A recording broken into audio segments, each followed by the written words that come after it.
Welcome students to Level Up Tutorials. I am Mohammad Sadikot and we will be continuing with our part 1. So today we will be studying about types of chemical reaction. The first reaction we are going to study is combination reaction. Now what do you mean by combination reaction? In combination reaction, when we combine two or more than two elements to form a new product, it is known as combination reaction. It is very much easy to understand. I have taken an example here. That is, first, when you combine quicklime with water, it gives you slaked-lime plus heat. So जब भी आप quicklime में पानी डालते हो तो उसमें से आपको मिलेगा slaked-lime plus heat. This type of reaction can also be known as exothermic reaction. Exothermic reactions are types of reactions in which heat is released as a byproduct. यहाँ पे भी इस रिएक्शन में हीट रिलीज हो रही है, उसको हम बोल सकते हैं कि it is a type of an exothermic reaction. Now quicklime is nothing but it is an important product which is used in manufacturing of cements and many other industries. It is also used in pharmaceutical industry. And slaked lime is nothing but it is a type of a product which is used in construction, जिसको हम हिंदी में चूना बोलते हैं. It is slaked lime. Similarly, the respiratory process which happens in our body is also a type of a combination reaction. यहाँ पे क्या होता है कि जो भी हम चीज़ हम खाते हैं वो सिंपल सब्सटेंसेस में उसको तोड़ा जाता है. अपना जो स्टमक है वो उसको सिंपलर सब्सटेंसेस में सेपरेट करता है और उससे बनता है glucose. That is the food we eat is generally in the form of carbohydrates, fat, vitamins, proteins, minerals, सबको तोड़ के वो उसको ग्लूकोज में कन्वर्ट करता है. फिर ग्लूकोज जब ऑक्सीजन के साथ मिक्स होता है, that is our respiratory process, oxygen के साथ मिक्स होता है तो उसमें से निकलता है carbon dioxide, water and energy. Now that energy which is the byproduct of the respiratory process is nothing but ATP. ATP is known as adenosine triphosphate. ये जो एनर्जी है वो बनाता है mitochondria. Mitochondria is the producer of power house of the cell. और वो जो अपने बॉडी में जो भी एक्टिविटीज के लिए एनर्जी चाहिए वो सब मिलती है हमें माइटोकॉन्ड्रिया से. जो माइटोकॉन्ड्रिया जो एनर्जी बनाता है दैट इज एटीपी. उन सबसे हमें ये एनर्जी मिलती है. So the basic two examples of combination reaction are this, and another one is respiratory process. There are many other examples, that is formation of water also. That is hydrogen plus oxygen gives us water. That is also an example of combination reaction. Another type of reaction here is decomposition reaction. यहाँ पे decomposition reaction का अर्थ है कि जब भी कोई compound को आप with the help of any external process उसको डिफरेंट सेपरेट कॉन्स्टिट्यूएंट्स में अलग करते हो. दैट इज उसके कंपाउंड को जब आप कोई भी एक्सटर्नल प्रोसेस डाल के, that is sunlight, temperature, cooling, condensation etcetera वगैरह वगैरह, जब आप उसको सेपरेट करते हो डिफरेंट टाइप ऑफ कॉन्स्टिट्यूएंट्स में, डिफरेंट टाइप्स ऑफ एलिमेंट्स में, तब उसे हम बोलते हैं decomposition reaction. So first example which I have taken here is जब आप फेरिक सल्फेट को, दैट इज FeSO4 को हीट करते हो तो वो तीन सब्सटेंसेस में डिवाइड होगा. That is ferric oxide, that is Fe2O3 and two types of gases, that is SO2 and SO3. It's a very simple reaction. बहुत ही सिंपल अर्थ है कि जब भी कोई रिएक्शन में उसके कंपाउंड को हीट करके, उसको कोई भी एक्सटर्नल प्रोसेस करके उसको डिवाइड करते हैं डिफरेंट टाइप्स ऑफ उसके कॉन्स्टिट्यूएंट्स में, उसके डिफरेंट टाइप्स ऑफ कंपाउंड और डिफरेंट टाइप्स ऑफ एलिमेंट्स में, तब हम बोलते हैं कि यहाँ पे डिकम्पोजिशन रिएक्शन हुआ है. Similarly, another example is silver chloride का. जब भी हम सिल्वर क्लोराइड को सनलाइट में रखते हैं तब वो डिकम्पोज हो जाता है, वो डिटरेट हो जाता है दो सब्सटेंसेस में, that is Ag, that is silver and chloride, अलग हो जाता है.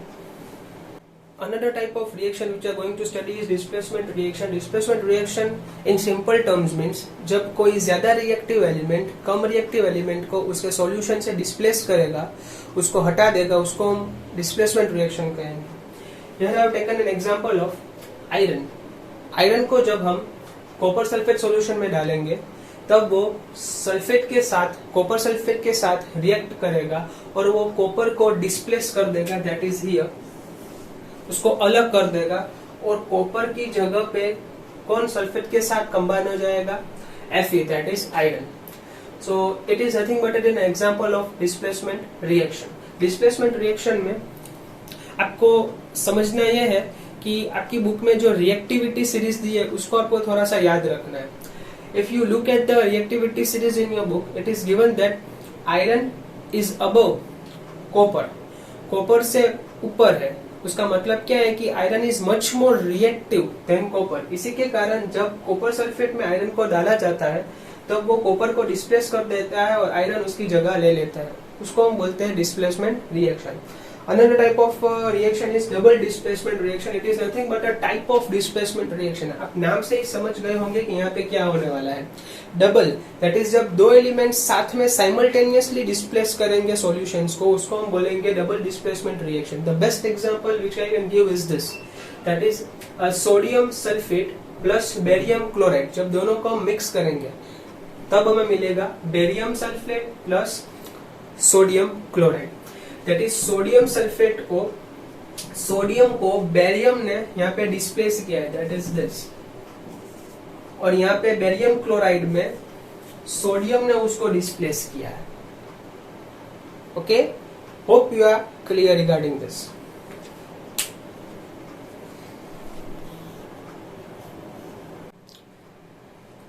Okay, another type of reaction is oxidation and reduction reaction, which is also known as redox.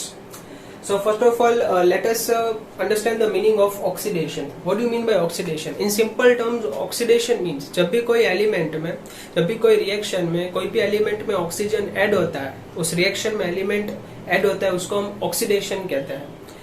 Similarly stands for reduction. Reduction मतलब जब ऑक्सीजन उस reaction में से निकल जाता है, उस एलिमेंट में से निकल जाता है, उसे हम रिडक्शन कहते हैं। अब ये प्रोसेस जब साथ में होते हैं, साइमल्टेनियसली होकर होते हैं एक ही रिएक्शन में, उसे हम बोलेंगे redox, that is oxidation plus reduction. So let us take an example, understand it. Here, first of all, I have taken copper. So whenever you react copper with oxygen in the presence of heat, क्या होता है कि यहाँ पे जो copper है उसके साथ कौन ऐड हो जाता है? ऑक्सीजन। आप देख सकते हो कि जब कॉपर को ऑक्सीजन के साथ हमने रिएक्ट करा और जब उसको हीट किया तो बना copper oxide, that is oxygen is added here. It is nothing but an example of oxidation reaction. Now in this example let us try to find out reduction. If you look at this example, जब copper oxide को hydrogen के साथ react करा in presence of heat, आपने देखा कि यहाँ पे जो ऑक्सीजन है वो यहाँ पे निकल गया। This is nothing but an example of reduction. But if you take a good look at this equation, you can find that जिस तरह कॉपर में से ऑक्सीजन निकल गया, सिमिलरली हाइड्रोजन में यहाँ पे ऑक्सीजन ऐड हो गया, that is nothing but oxidation. और मैंने अभी बोला था कि जब ये दोनों प्रोसेस साइमल्टेनियसली कोई भी रिएक्शंस या कोई भी केमिकल रिएक्शन में होता है तब उसे हम बोलते हैं redox reaction. So hope you get it. So students, last two topics for today will be corrosion and rancidity. Now these two phenomena are related with redox reaction. First of all, we will study about corrosion. Corrosion एक process है जो आप सबने अपनी life में देखा होगा। It is nothing but rusting of iron. जब भी आप कोई मेटालिक सब्सटेंस को ह्यूमिडिटी या मॉइस्चर के साथ कांटेक्ट करवाते हो, या जब भी वो मेटालिक सब्सटेंस उसके साथ कांटेक्ट में आएगा, तब वो जो मेटालिक सब्सटेंस है, आयरनिक सब्सटेंस है, उस पर एक रेडिश ब्राउन कोटिंग बन जाएगी। उसको हम बोलेंगे rusting of iron. Rusting of iron के कारण जो आयरन की स्ट्रक्चरल स्ट्रेंथ है वो कम हो जाती है। इसीलिए it is very much important कि हम वो आयरन की स्ट्रेंथ को प्रिजर्व करने के लिए, इस प्रोसेस को कम करने के लिए आइदर उसको ऑयल करें, दैट इज उस सरफेस को ऑयल से लुब्रिकेट कर दें, या फिर हम उसको पेंट कर दें, जिससे क्या होगा कि जो उसकी सरफेस है वो मॉइस्चर और ह्यूमिडिटी के साथ इन टच नहीं है। Another type of phenomena which we are going to study here is rancidity. Now what do you mean by rancidity? Rancidity मतलब जब भी आप कोई ऑयली या फैटी सब्सटेंस को ऑक्सीडाइज्ड करवाते हो या ऑक्सीडेशन उसका होता है, तब क्या होता है कि उसके जो स्मेल और उसकी जो टेस्ट है वो चेंज हो जाती है। That is nothing but staling of food.